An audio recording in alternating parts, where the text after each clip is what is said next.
Joining me now is New York Republican Congresswoman and member of the House Transportation and Infrastructure Committee and the House Foreign Affairs Committee, Nicole Malliotakis. She also serves as the Assistant Whip for the House GOP. Congresswoman, thank you for taking time on this Saturday. You just heard our reporter David Spunt at the White House on the latest about the Fauci emails. Let me get your reaction to that if I can.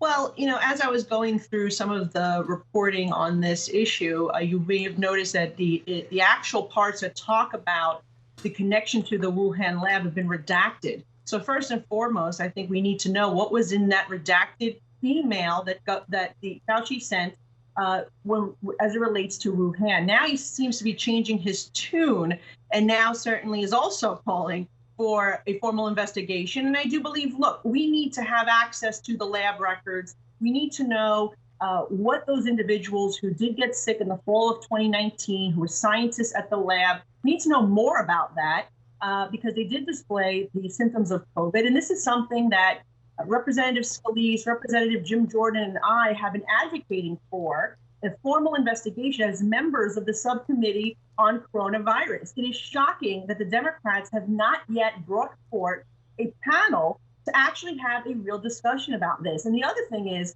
look, America should be leading the way, but the international community must also be advocating for answers from the Communist Party of China.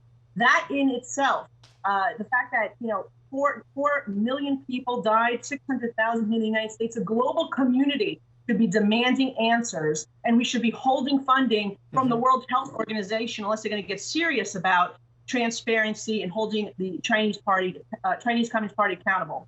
Certainly a lot of questions about whether we might get those answers from China, but do you anticipate getting testimony from Dr. Fauci on the Hill?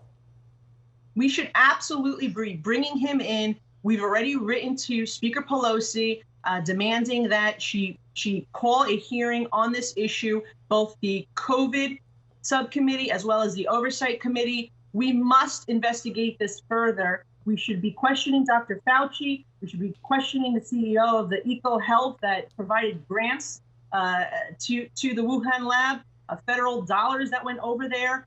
We should be doing whatever we can as American officials to get answers for the American people.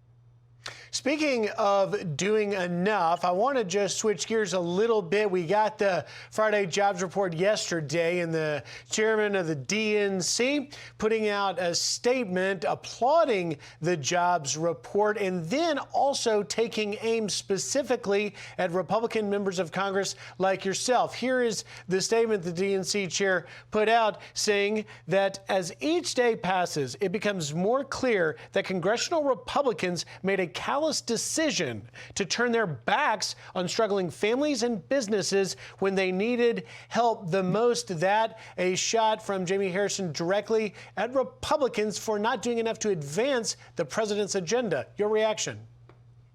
In Joe Biden's words, that is complete malarkey. What I'll say is that, if anything, the Democrats have actually been an impediment to our full recovery.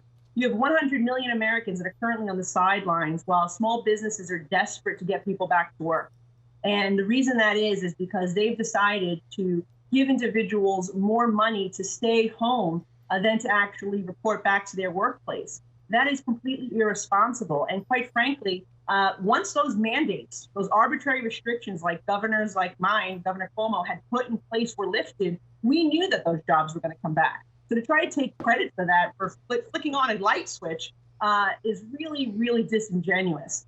Of course, we always wanted to provide aid and support to our small businesses and those who were suffering, but that was not what this recovery package just did. They put in all sorts of additional spending that is going to hurt our nation and is already hurting us when you look at the lack of labor available because people are getting paid more to stay home. When you look at the amount of products that are less available on the market because of that labor shortage, the supply chain interrupted, and the cost of goods are going up, inflation, food, gas, everything is going up, and it's a result of those policies put in place by the Democrats. Congresswoman, we're out of time. We've got to leave it there. Just a quick, short answer. The negotiations seem stalled, but continue on infrastructure. Do you think a deal will be reached next week?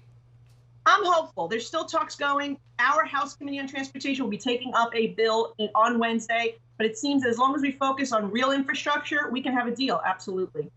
All right, Congresswoman Nicole Malliotakis, thank you for taking time on this Saturday. Thank you.